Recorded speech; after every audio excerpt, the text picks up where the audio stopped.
सबसे पहली चीज़, बच्चा झूठ नहीं बोलता है, बच्चा झूठ बोलना सीखता है।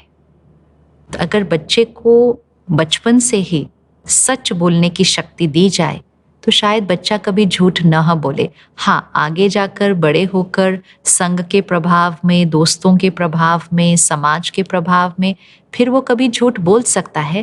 लेकिन बचपन से अगर हम देखें कि बच्चे के अंदर सच बोलने की आदत होती है, लेकिन कभी-कभी उसका सच सुनकर उसके आसपास के जो बड़े हैं, अर्थात उसके जो पेरेंट्स हैं या टीचर्स हैं या दोस्त हैं, वो सही रिस्पॉन्स नहीं देते हैं। सिंपल बात है कि सपोज़ एक बच्चा स्कूल जाता है और वो उस दिन होमवर्क नहीं कर पाया है, और वो होमवर्क क्यों नहीं कर पाया? अब उसके टीचर ने पूछ लिया, आपने होमवर्क क्यों नहीं किया? तो वो बच्चा अगर बोल दे कि मैम हम कल पिकनिक गए हुए थे, तो टीचर का रिस्पॉन्स कैसा होगा? लेकिन अगर वो बच्चा कह दे, मैम कल मेरी तबीयत ठीक नहीं थी, मेरे को ना बहुत बुखार था कल, इसलिए मैंने होमवर्क नहीं किया। तो अगर बच्चा झूठ बोल देता है, उसको टीचर से सहानुभूति मिलती है। लेकिन अगर वो सच बोल देता है, उसको डांट पड़ जाती है, उसको पनिशमेंट सज़ा भी मिल जाती है, तो फिर अगली बार वो बच्चा सच कैसे बोलेगा? कैसे बोलेगा? और ये तो बच्चे की छोटी सी बात है, लेकिन फिर उसी तरह से हम बड़े होते जाते हैं। हमारे सच को समाज स्वीकार नहीं करता है। वो या तो परेशान हो जाते हैं माता-पिता, टीचर कभी नाराज़ हो जाते हैं, दोस्त हमसे दूर हो जाते हैं। तो हमें लगता है समाज तो मेरे सच को स्वीकार नहीं करता है, लेकिन अगर मैं झूठ बोल दूँ, तो सारे बड़े खुश हैं। फिर मुझे सच पे चलना, सच बोलना मुश्किल लगता है और झूठ बोलना सहज लगता है। कौन डाँट खाए? किसको अच्छा लगता है कि उसके मम्मी-पापा उससे नाराज़ हो जाएँ, 2 दिन बात ही ना करें? और झूठ बोल दो कि हाँ, हाँ, मैं फ्रेंड के यहाँ पढ़ रहा था, जबकि पार्टी कर रहे थे, तो मम्मी-पापा खुश हैं। तो झूठ से जब मेरे आस-पास के लोग खुश रहे और सच से नाराज़ या परेशान रहे, तो फिर हम में से बहुतों के लिए झूठ एक जीवन को सहज तरह से जीने का तरीका बन गया।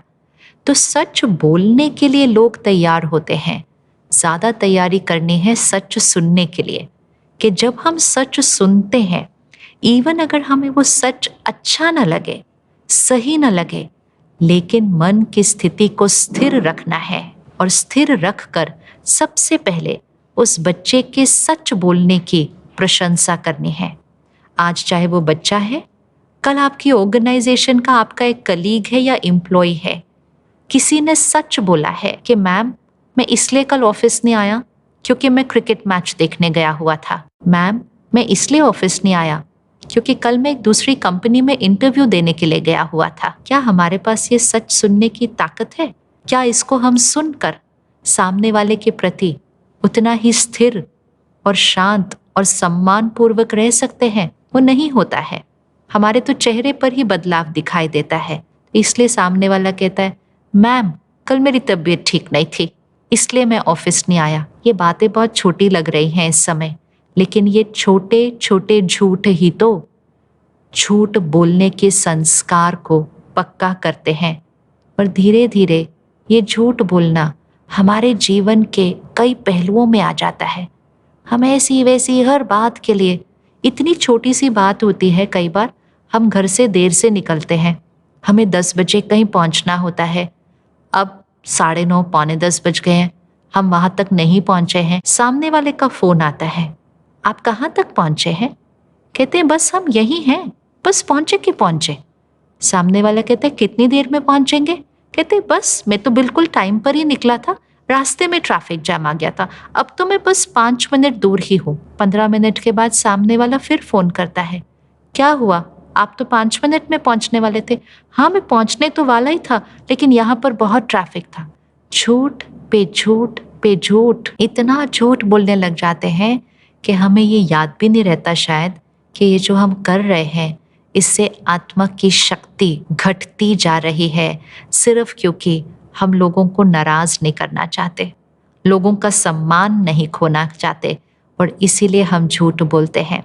तो एज ए सोसाइटी, पेरेंट हो, टीचर हो, दोस्त हो, पति पत्नी हो, सच सुनने की ताकत रखें और सामने वाले को सच बोलने का आश्वासन दे कि आप सच बोलो, मैं हर बात सुनकर स्थिर और सम्मान पूर्वक रहूंगी।